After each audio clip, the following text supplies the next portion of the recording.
ପବନ ଖାଇଲେ କିଏ ମରେ? ଆନ୍ସର, ପବନ ଖାଇଲେ ଝାଳ ମରେ।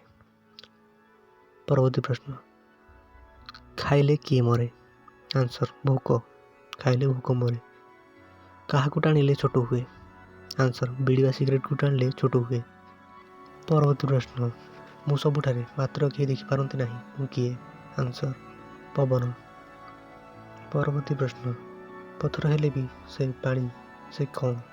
ଆନ୍ସର, ବରଫ। ପଥର ହେଲେ ବି ସେ ପାଣି। ପରବର୍ତ୍ତୀ ପ୍ରଶ୍ନ, କାହାର ଦାନ୍ତ ଅଛି କିନ୍ତୁ କାମୁଡ଼ି ପାରେ ନା? ଆନ୍ସର, ପାନିଆର ଦାନ୍ତ ଅଛି କିନ୍ତୁ କାମୁଡ଼ି ପାରେ ନା। ପରବର୍ତ୍ତୀ ପ୍ରଶ୍ନ, କାହାର ଆଖି ଅଛି କିନ୍ତୁ ଦେଖିପାରେ ନା? ନଡ଼ିଆର ଆଖି ଅଛି କିନ୍ତୁ ସେ ଦେଖିପାରେ ନା। ପରବର୍ତ୍ତୀ ପ୍ରଶ୍ନ, କିଏ ସବୁବେଳେ ଉଡ଼ୁଥାଏ କିନ୍ତୁ ଜାଗା ଛାଡ଼ି ଯାଏ ନାହିଁ? ଏହାର ସଠିକ୍ ଆନ୍ସର ହେଉଛି ପତାକା ସବୁବେଳେ ଉଡ଼ୁଥାଏ କିନ୍ତୁ ଜାଗା ଛାଡ଼ି ଯାଏ ନାହିଁ। ପରବର୍ତ୍ତୀ ପ୍ରଶ୍ନ, ଚଲେଇଲେ ଚାଲେ କିନ୍ତୁ ଆଗକୁ ଯାଇପାରେ ନାହିଁ, ସେ କିଏ? ଆନ୍ସର, ଫ୍ୟାନ୍ ବା ପଙ୍ଖା। ଏଭଳି ଭିଡ଼ିଓ ଦେଖିବା ପାଇଁ ଆମ ଚ୍ୟାନେଲକୁ ସବସ୍କ୍ରାଇବ୍ କରନ୍ତୁ। ଭିଡ଼ିଓକୁ ଶେଷ ପର୍ଯ୍ୟନ୍ତ ଦେଖିଥିବାରୁ ଧନ୍ୟବାଦ।